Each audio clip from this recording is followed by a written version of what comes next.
Salut à tous, aujourd'hui on se retrouve pour cette nouvelle vidéo dans laquelle je vais vous expliquer pourquoi et comment Albert Einstein a eu tort sur sa prise de position par rapport à l'intrication quantique.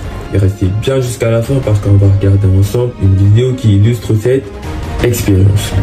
Moi c'est Andrew, sur cette chaîne on s'entraide, on se donne des astuces et des conseils pour réussir et on parle aussi d'actualité scientifique, alors n'hésite pas à t'abonner et à liker et surtout dis ce que tu penses en commentaire.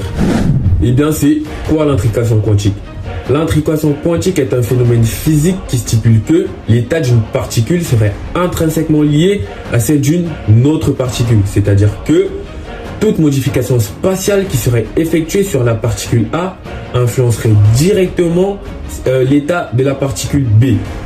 Et quand on regarde les principes de la physique classique, on se dit ça ne peut pas être possible. Eh bien, Albert Einstein était du même avis et il a exprimé ses réserves par rapport à ce sujet car pour lui, deux particules ne pouvaient pas être liées, peu importe la distance qui les sépare. Car pour lui, ça défie la logique et le principe de la localité qui décrit que l'état d'une particule est directement lié à son environnement immédiat.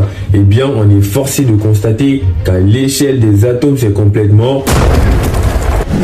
Regardons ensemble cette vidéo et on tirera nos conclusions à la fin.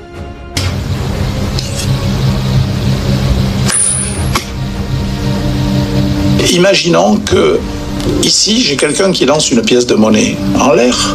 De l'autre côté, quelqu'un lance une pièce de monnaie en l'air et apparemment chacun a des résultats parfaitement aléatoires. Pile ou face, pile ou face. Mais si maintenant j'observe les deux joueurs, je constate que lorsque le premier a pile, le deuxième a pile, et que lorsque le premier a face, le deuxième a face. Là, je vais dire, mes deux variables aléatoires sont parfaitement corrélées. Le résultat de l'une est strictement identique à l'autre. Alors il est clair que dès que j'ai une corrélation comme ça, il faut se poser la question, comment se fait-il qu'il y ait une corrélation ? Ces corrélations parfaites entre les deux joueurs de pile ou face nous semblent impossibles.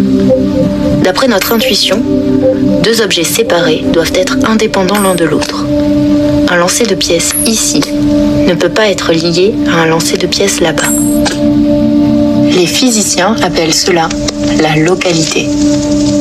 L'état d'un objet ne dépend que de son environnement immédiat local.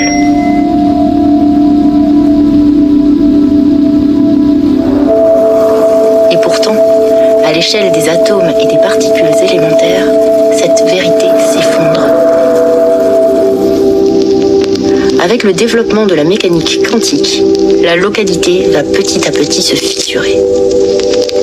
Le débat de géants opposant Albert Einstein et Niels Bohr met en avant l'existence d'un phénomène étrange qui semble relier, comme par magie, des objets pourtant séparés. Ce phénomène, l'un des plus fascinants de toute la physique moderne, c'est l'intrication.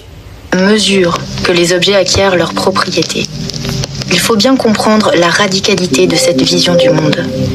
Si on joue à pile ou face avec une pièce de monnaie quantique, alors, d'après Niels Bohr et l'école de Copenhague, le résultat n'existe pas tant que notre main est fermée. La pièce n'est ni pile ni face. Elle adoptera aléatoirement un des deux états au moment de l'observation.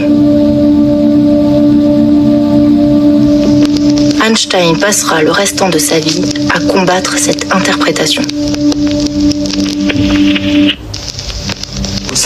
Eh bien, après l'expérience, on est forcé de constater que Einstein, il avait... Peu importe la distance qui sépare deux particules intriquées, peu importe l'endroit, elles sont liées. Mais on ne va pas faire une fixette dessus car les moyens expérimentaux disponibles à l'époque ne permettaient pas de faire un certain nombre d'expériences. Et je tenais à adresser un grand merci à tous les scientifiques qui aident chaque jour à notre meilleure compréhension du monde, car on sait que si on en est là aujourd'hui, c'est grâce à vous. Et cette vidéo, c'est la preuve que tout le monde peut se tromper. Et comme le sophiste Protagoras a dit, l'homme est la mesure de toutes choses, de celles qu'ils sont comme de celles qui ne sont pas. C'est-à-dire que la vérité, elle est relative et subjective pour tous. Merci d'être resté jusqu'à la fin, surtout restez à l'affût car de nouvelles vidéos arrivent et surtout abonnez-vous, likez et on n'oublie pas la cloche. Ciao ciao.